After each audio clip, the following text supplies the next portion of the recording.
Hello and welcome to Sunday Politics. Reform the institutions was the key message at yesterday's Alliance conference. The party leader and Justice Minister Naomi Long joins me live in the studio. Executive ministers say if there's one thing they want to do well, it's childcare. So what are the steps they could take immediately? We'll hear from one leading expert. And Professor John Tong is here to share his thoughts on everything we're discussing.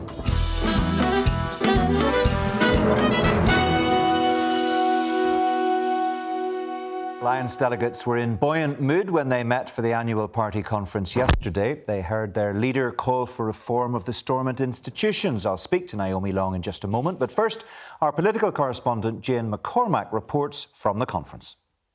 Party conferences can be a family affair. Take Alliance's newest minister, accompanied by his mum. 1 month since Stormont returned, and this expanded political family is ploughing ahead.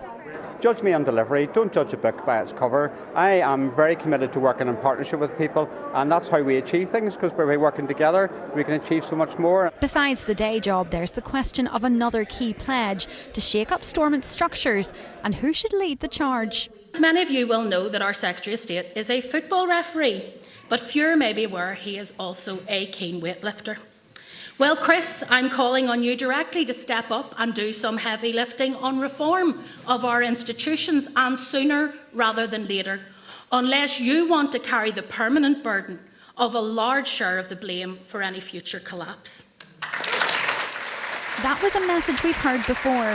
On that issue, Alliance is still winning over converts, but one fact remains: demanding change and delivering it are still two very different things.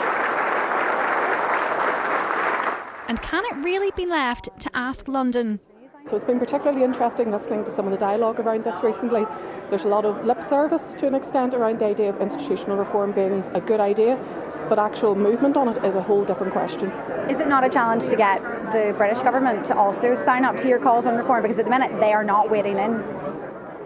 Well, frankly, the British government at the moment is, the last days of whatever. I mean, you almost wish that Rishi Sunak last night would have announced that there was a general election coming just to get the pain of them doing nothing over. I think there are some chances with Hilary Benn as the likely Secretary of State later this year that we will see a government which is prepared to move forward.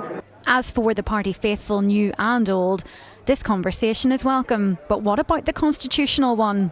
Since I don't have to take a stance on the constitutional question, we can actually focus on issues which matter to people. I am sure, and this maybe sounds a bit naive of me to say, but they will take the right position if they are forced into that situation. At some point, though, does Alliance have to nail its colours to the mast on this? I think we're going to have the conversation and we'll see what comes forth. I mean, we are not in any shape or form intimidated by that, scared of it, shying away from it. Let's have the conversation, and I think that can only be a positive thing. We know the lessons of Brexit, where people got involved in serious, profound change to the fabric of a country, and obviously then the impetus in terms of trade, economy, social issues, all those sorts of things. The worst thing we could do would be to deny it and not have the conversation. If for some a border poll is the only direction of travel, then the timing of that conversation for Alliance might not be as far off as it once was.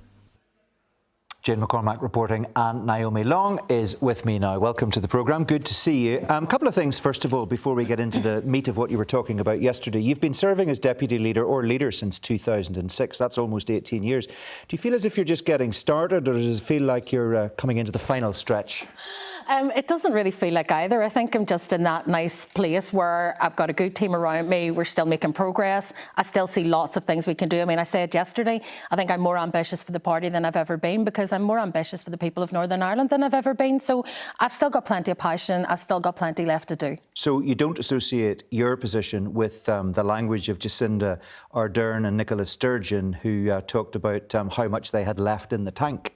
Well, I have plenty left in the tank, and I think anybody who saw our conference yesterday will see that the energy that I have brought to the party and given to the party is reflected back in spades in terms of the people in the party having lots of energy for it.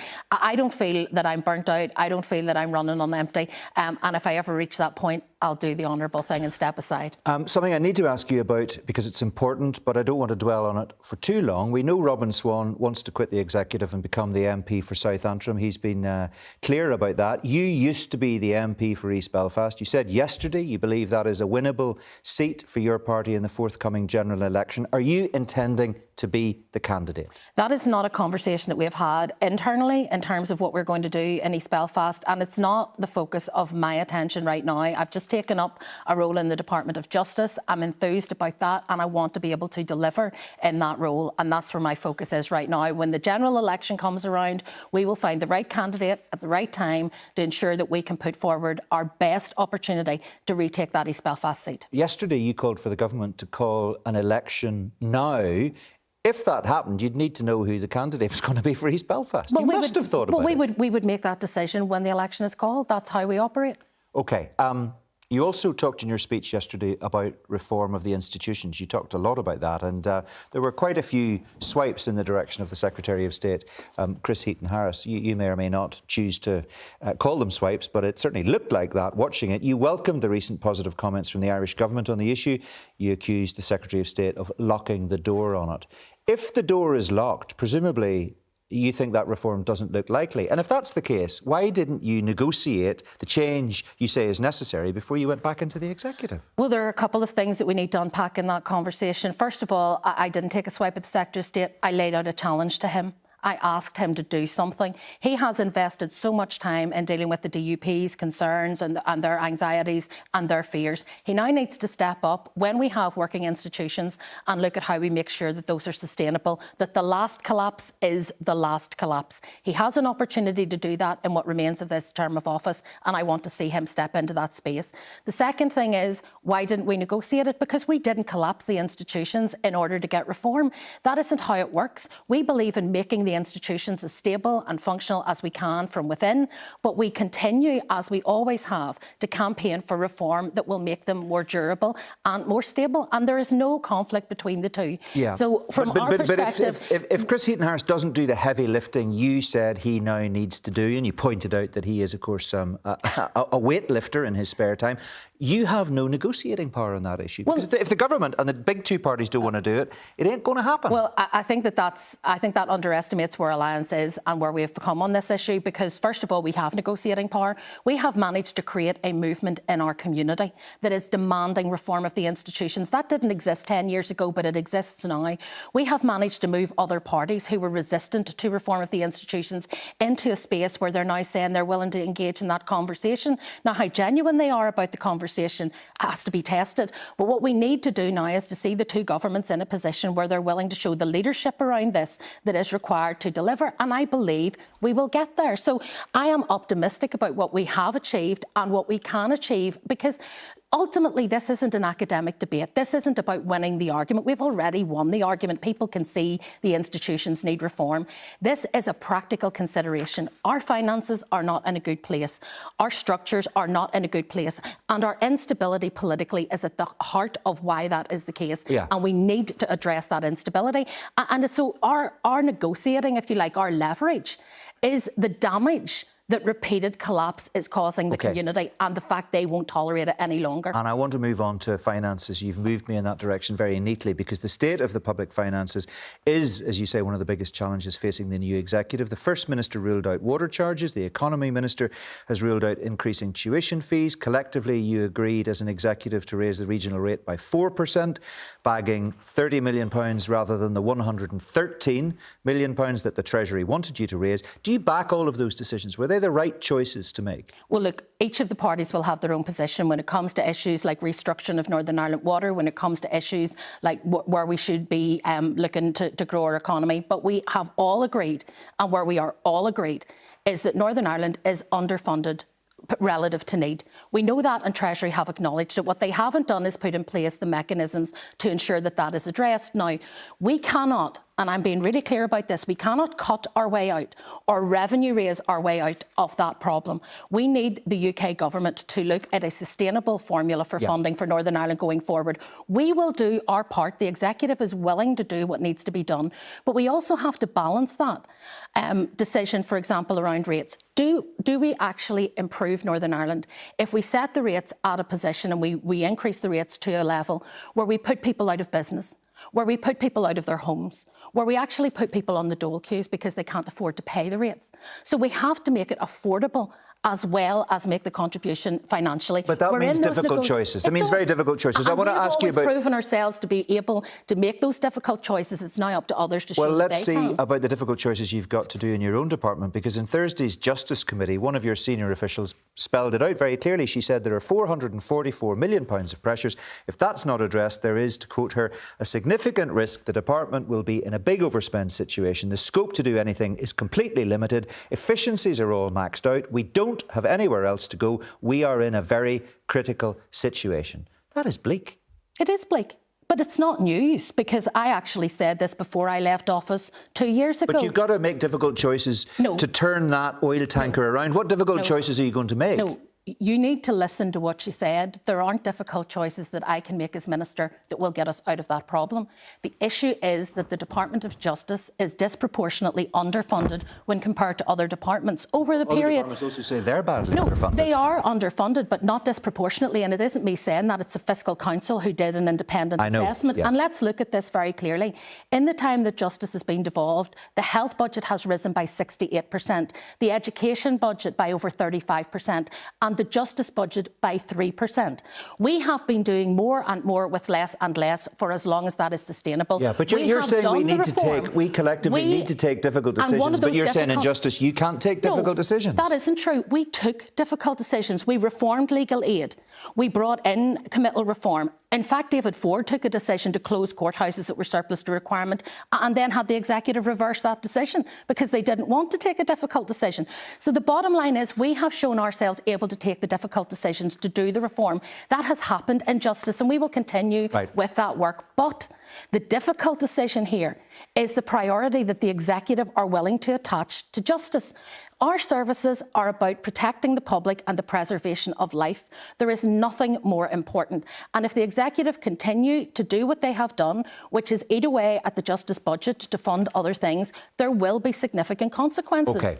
There are a couple of issues I want to touch on, I need to touch on in the remaining couple of minutes that we have here. We understand research was presented to your members last night which suggests that your base is more in favour of a united Ireland than the status quo. Is that reflective of what you're hearing when you talk to your membership?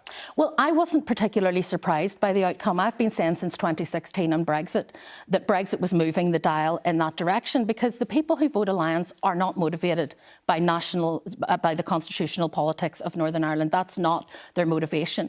But they are concerned about issues like our engagement with Europe and our international engagement. So those things really matter to them profoundly. And the fact that since Brexit we have seen ourselves placed into this stasis of collapse in the institutions and unable to actually benefit from the unique access we have, I think has shifted the dial. What it hasn't done, however, I think this is crucial, Mark, it hasn't raised the priority of this issue. When you look at the research that was done, the issue of the constitutional question is way down the priority list for our members, and that is reflective of where it has always been. It isn't that people don't have political and constitutional aspirations, but it is the case it isn't their driving force. OK, Alliance, however, used to be known as a small U unionist party. Is it now a small U unity party? We are not a small U anything party other than a big U United Community Party.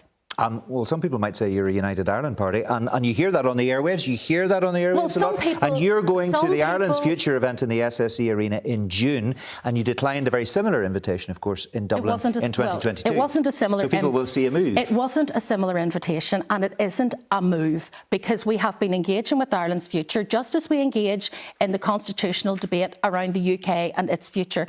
The people of Northern Ireland need politicians who are willing to shape the future, whatever the constitution constitutional outcome may be. We are not driven by it, but neither are we afraid of it. OK, we have 30 seconds left. I need to ask you about Casement Park. What is your assessment of where we are as far as that issue is concerned? Well, look, I'm very concerned about Casement. I believe it needs to be built. I believe that some of the opposition to it is, I think, smacks of sectarianism in many cases.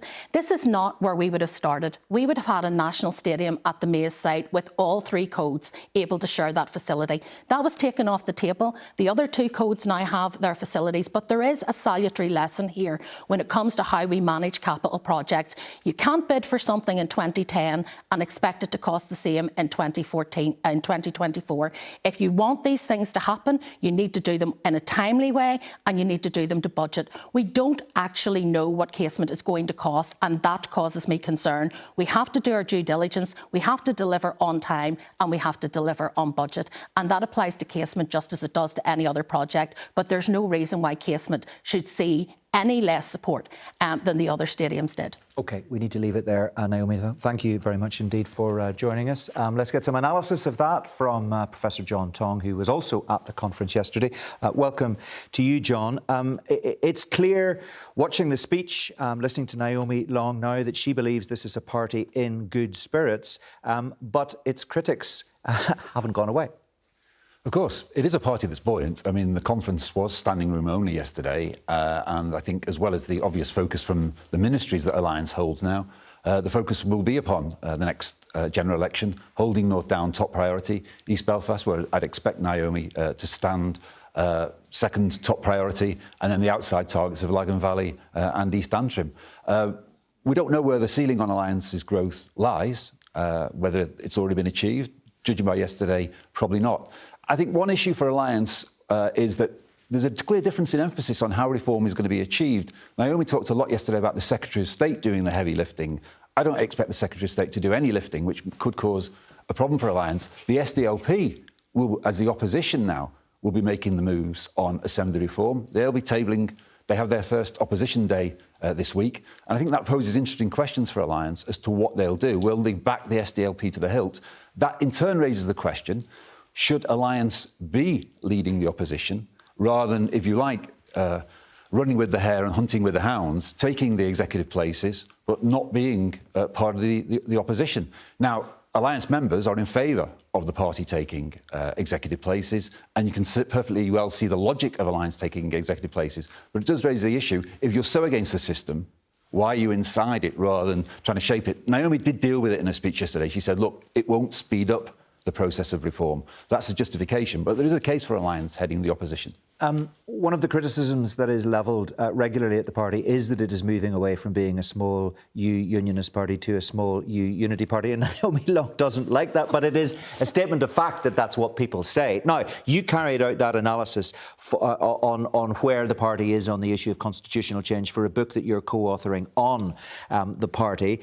We haven't put all of those figures into the public domain as yet, but it is the case, I think, that the figures that you have are in the same ballpark as the recent Lucid Talk poll, which suggests that there certainly is a greater support for change than there is for the status quo. OK, Suzanne Bream will be running a substantial chunk of the data in tomorrow's Belfast Telegraph, so I would urge people to read that to see the nuance in the data set. But yes, we have surveyed all Alliance members, and there has been a substantial shift towards Irish unity. When we did an academic survey of Alliance 20 years ago, it was, explicitly a pro-union party, albeit not a unionist party.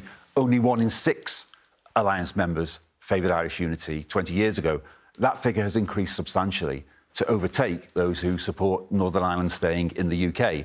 That doesn't make Alliance necessarily pro-unity. There's not an overall majority for any particular constitutional option, but it does reflect a shift, and it has been driven by Brexit. Those members, Alliance has seen a surge in membership, and it's those who joined after Brexit. They're the ones who are particularly pro-Irish unity. OK, I wish we had another 10 minutes because there's so much more we could talk about, but we need to leave it there for now, John. Thank you. We'll talk to you again at the end of the programme. Now, the First and Deputy First Ministers have made it clear that delivering on childcare will be one of their key priorities in office. It's something we discussed on this programme a few weeks ago, and we return to the issue today. What measures could they take that will have an immediate impact? That's something I'll be discussing with Dr. Emer Smith from the Economic and Social Research Institute in Dublin very shortly. But first, have a look at this exchange from Tuesday's Education Committee at Stormont. I appreciate that the long-term childcare strategy, is going to take a bit more time to get the right option that is right. We need to have an evidence-based strategy in place, but people need urgent support now, and we just don't have weeks. Next month, we're going to see more providers closing. A constituent got in touch with me to say their bills have gone up £120 just this month, and the ramifications that's going to have are huge. Unless you stabilise the foundation, you just it would be foolhardy to try and push forward because of that second point that you made, which is linked, which is the workforce and the lack of both availability and the ability to retain people and the competition with other sectors. So in terms of the need to do something quickly, yes, the Minister's aware of that. The potential of doing something before the beginning of April, I think I would want to manage expectations around that. But there is clearly a need to appreciate the implications of that across the sector. Now, it's a complicated picture because we know that in a lot of settings they're already paying above the minimum wage. So every setting will not be equally impacted by this. Therefore, it can't really be a one-size-fits-all approach. Paul Brush, and before that, Kate Nicholl, and Dr. Emer Smith joins me now from Dublin. Welcome to you, and thanks very much indeed for joining us on the programme. It is clear from that there's a need for a balance between urgent solutions and a more strategic framework. Is that right? Yes, that's right. And reform of childcare sector does take time. It's quite clear that similar challenges face us north and south around affordability for parents and around trying to recruit and retain high quality staff in the sector. And I think Paul Brush was very clear in what he had to say there, that this is a very complex issue. There are no magic wands that can be waved. You've got to get it right if you're going to make these changes. And there's a danger, presumably, in bringing in policy change like this, that if you move too quickly, you might get things wrong. Do you see that as something that needs to be taken very seriously? Yes, it's important that it does progress, that there's a strategic direction. The childcare strategy development was interrupted first by the pandemic and then by the lack of an executive. But there's certainly things that could be learned from experience south of the border, just as we can learn from some of the provision north of the border. One immediate issue that would seem to be kind of low-hanging fruit will be to standardise the hours for the preschool year. At the moment, about 40% of kids have access to 22.5 hours a week, whereas others only have 12.5 hours a week. So that would seem like an immediate change that could be introduced fairly quickly, but it will take longer to upgrade qualifications of staff, to try and put in place terms and conditions that will make it more attractive as an employment option, and also to plan places in the right locations, if you like, because it was quite clear from last year's review of childcare in the north that there's a combination there of excess demand in some areas, but then spare capacity in others. Your research suggests very clearly that this is an issue that's been promoted and invested in to a much higher degree in the south than it has been in the north. And presumably that is a major part of the problem that we're looking at the moment. Why has that historically been the case, do you think? I think both systems started from quite a low base.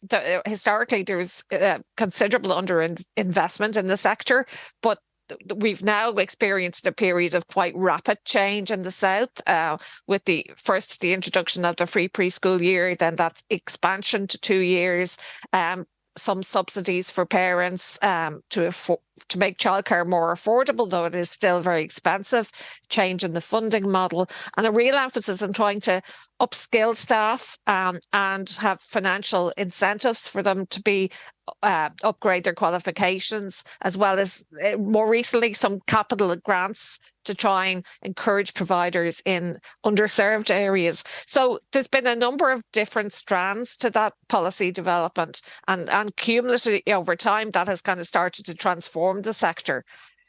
There's a challenge here, of course. You're talking about big investment by government, and that would produce significant public benefits. The difficulty is, as you've just heard in the conversation with Naomi Long there, public finances are a huge issue here, and the issue of cost effectiveness is the one that comes to the fore of a conversation like this all the time. In your view, would the kind of change you're talking about for Northern Ireland be ultimately cost effective? Is it affordable? I mean, I can't speak to public finances in the north, and I know there are significant challenges, but the costs of not investing are higher. We saw with the Fair Start report recently in the north on educational disadvantage that they stressed really the importance of early education as key to keeping young people in the system and for them to produce, to get the kinds of qualifications that will get them good employment. There are also constraints for parents at the moment in being able to afford childcare so that they can engage in work. We see that more women are in the north are working part-time compared to women in the south. So that may be part of the childcare constraints. So ultimately, you will see a payoff in terms of children's outcomes, their educational development, their broader health and well-being. But you also should see a kind of increased tax coming through from parents being more able to take up employment. OK, need to leave it there. Very interesting to hear your perspective. Emer Smith, thanks very much indeed for joining us from Dublin. Let's just take a final word from Professor John Tong, who's still with me. Just on this issue, it's about policy. Implementing the kind of change that we're hearing needs to happen within childcare, people say is affordable and is essential. Mike Nesbitt said on the most recent Red Lines podcast, we need to be careful that in the understandable push to get things moving, we don't fall into another RHI situation, which is similar to the sentiment expressed there by the departmental official, Paul Brush. That's a fair point for people to consider, isn't it? It is, but I mean, the whole thing in terms of childcare, affordable childcare, comes back to the parlous state of executive finances. They are in a terrible, terrible mess. The Secretary of State wants revenue raising and he wants it quickly. The executive doesn't want to go down that route, and therefore there's no financial scope for the implementation of superb childcare schemes. Another significant political story this week was Sir Geoffrey Donaldson's pitch to the Ulster Unionist Party. Just briefly, what did you make of that? Well, the DUP needs to do a deal with itself rather than trying to do a deal with other parties. When you've got half your House of Commons MPs, when you've got the majority of your peers opposed to the deal that your leader has struck, you're not in a great position to be bartering with other parties. And it's not as if that dissident wing within the DUP who don't like the Donaldson deal is going to peel off and leave the DUP and go to another party. So what is the DUP actually offering? It's offering a divided party. And remember as well that the bulk of Ulster Unionist members, the vast bulk of Ulster Unionist Party members, when we surveyed them, were opposed to a deal with the DUP. The most they wanted was a general election pact in certain constituencies. And just in a final sentence, some people might be wondering, from appearing at rallies with Jim Allister to boycotting Stormont to cozying up to Doug Beattie, is there a consistent strategy to Sir Geoffrey's approach? Not so far, but I think from here on there will be. I mean, he's unambiguous. The DUP are not going to be collapsing Stormont anytime soon. They're back, and they're back to stay. So I think from here on, we'll see coherence within a section of the DUP, but they need to unite. The election is only months away, and they're a divided party. OK, John, need to leave it there. Good to have you with us, as ever. Thanks very much. Indeed, that's all we've got time for today. I'll be back with The View on Thursday at the usual time of 10:40 on BBC One. And, of course, you can catch up on both programmes anytime on the BBC iPlayer. For now, though, from everyone in the team, thanks for watching. Have a good day. Bye-bye.